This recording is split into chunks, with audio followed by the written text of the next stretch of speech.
Lokprashna news 24 जनतेच्या आवाजाचं व्यासपीठ। भारतीय रेल्वेने तत्काळ तिकीट बुकिंग प्रणाली अधिक पारदर्शक आणि सुरक्षित करण्याच्या दृष्टीने मोठे पाऊल उचलले आहे।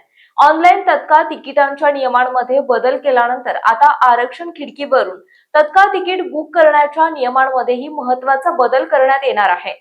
रेल्वेच्या नव्या नियमानुसार आता आरक्षण खिडकीवरून तात्काळ तिकीट बुक करताना प्रवाशाच्या नोंदणीकृत मोबाईल क्रमांकावर वन टाइम पासवर्ड म्हणजेच OTP पाठवला जाईल। प्रवाशाने योग्य OTP काउंटरवरील कर्मचाऱ्याला सांगितल्यानंतरच त्याचे तिकीट निश्चित केले जाईल।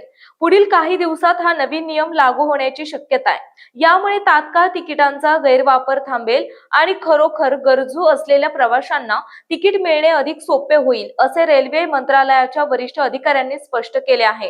रेल्वे मंत्रालयाच्या एका वरिष्ठ अधिकाऱ्याने दिलेल्या माहितीनुसार रेल्वे ही नवीन प्रणाली आता इतर सर्व गाड्यांमध्येही लागू करत आहे।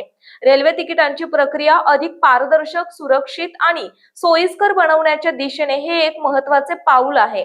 यापूर्वी जुलै 2025 मध्ये रेल्वेने प्रथम ऑनलाईन तत्काळ तिकिटांसाठी आधार आधारित पडताळणी सुरू केली।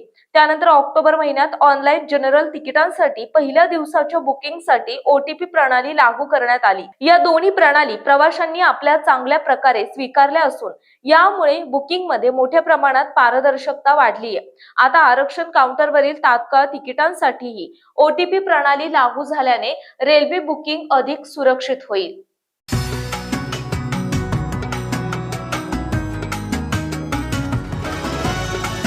लोकप्रश्न न्यूज 24 जनतेच्या आवाजाचं व्यासपीठ।